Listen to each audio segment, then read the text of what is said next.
Hello, my name is George Puchinsky, and I'm one of the golf instructors here at Bonita Bay Club. And today we're going to talk more about the trail hip for a right-handed golfer. The trail hip for a right-handed golfer is the right hip.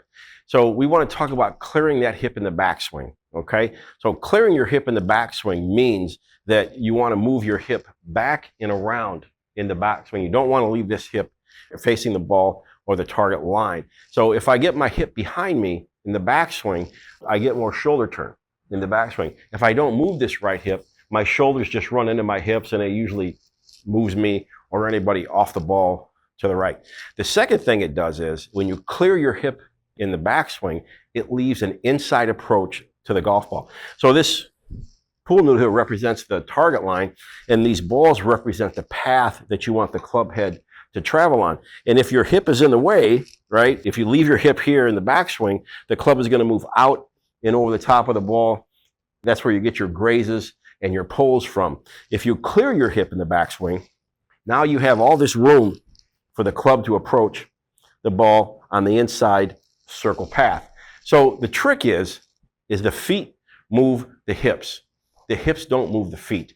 And the danger is when you talk about moving that trail hip, when you move that right hip without using your right foot, right, your right foot has a tendency to come off the ground, and now you get your weight on the outside of your right foot, and that causes several other problems. So this is a correct way to move that trail hip.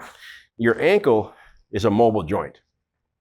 Your knee is a stable joint, and your hip is a mobile joint. And the way you move your ankle in the backswing has an effect on that right hip. You can feel them go together, but what you don't want to feel is just your right hip turning and that right foot rolling to the outside.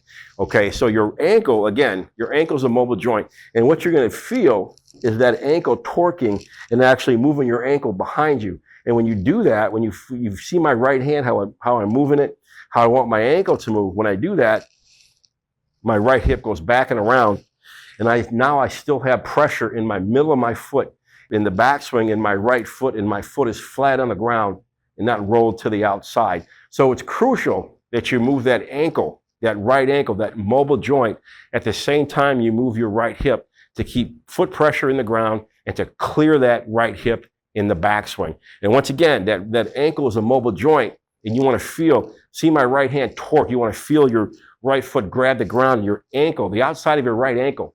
You want to feel that turn and torque and get behind you, and that moves that hip in the backswing, and you'll get a full shoulder turn and full access to the inside approach to the golf ball. So if you really loved today's video about that right ankle, next time we meet, we are going to talk about how grip size, that's really exciting. I can't wait for this video.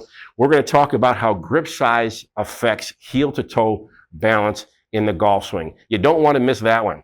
Okay, it was nice meeting with you. I hope this helped, and we'll see you on the lesson tee.